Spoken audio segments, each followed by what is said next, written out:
大家好，歡迎收睇 Kiss Can 畫公仔，按讚、按訂閱同埋追蹤我哋，OK？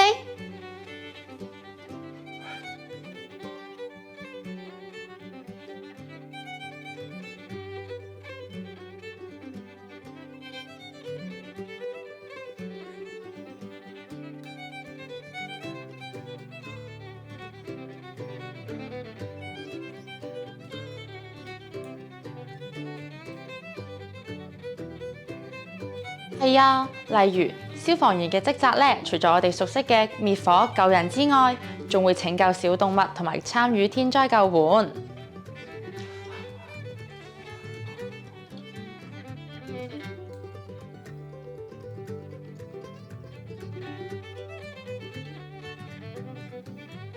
當然可以啦，不如今日就嚟教各位小朋友畫有關消防員佢哋負責嘅工作嘅圖畫啦。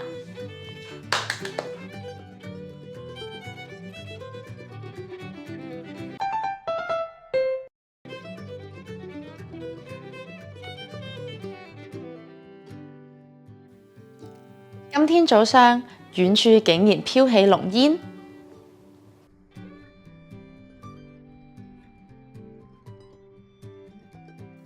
而消防員收到火災通報之後，馬上帶上消防裝備，出動消防車到火災現場。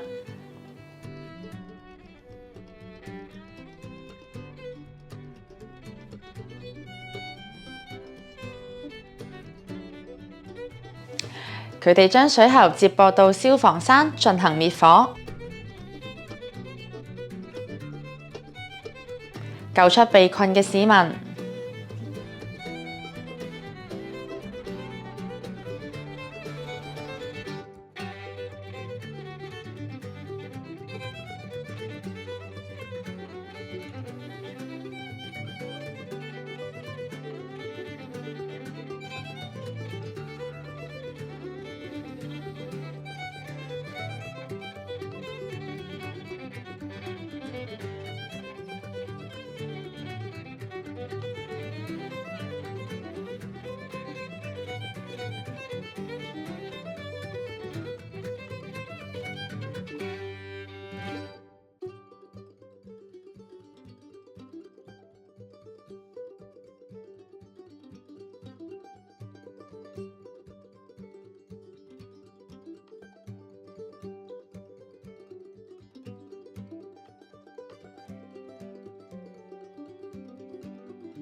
仲發現大廈高處有一隻受咗傷嘅被困喺窗口嘅小貓。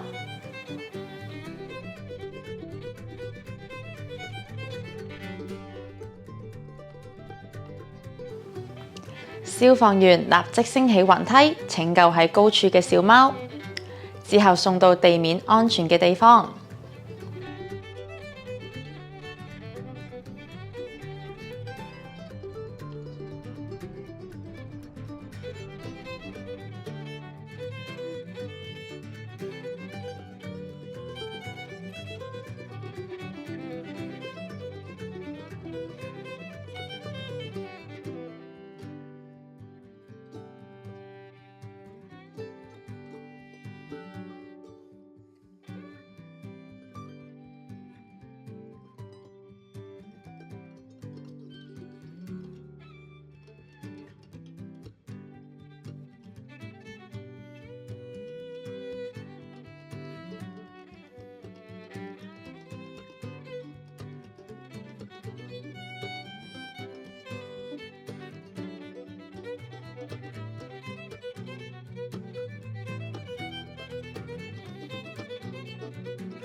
而另一個地區又突然發生咗地震，好多破舊嘅房屋都倒塌下來。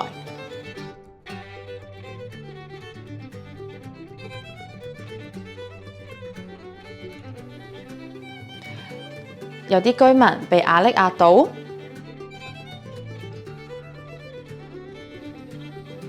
好彩眾多嘅消防員及時趕到，救出被困嘅居民，再送上救護車進行醫治。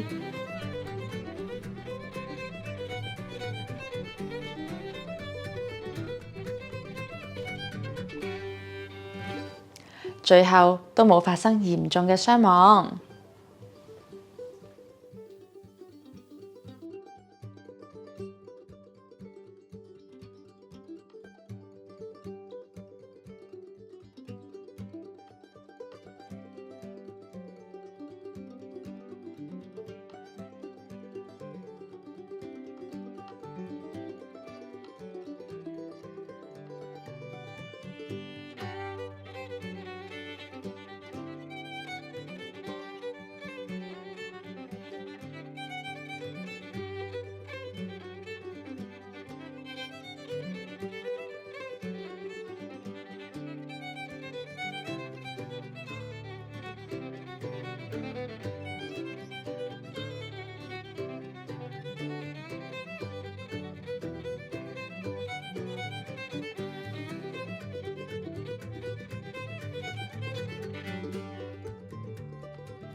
係啊，家長你哋快啲同小朋友拎出紙同埋筆，一齊討論同埋畫出感興趣嘅職業可能會負責嘅工作內容啦。今日嘅時間又差唔多啦，如果你哋鍾意我哋嘅影片，記得分享。下星期五準時6點，Kiss Can 見，拜拜。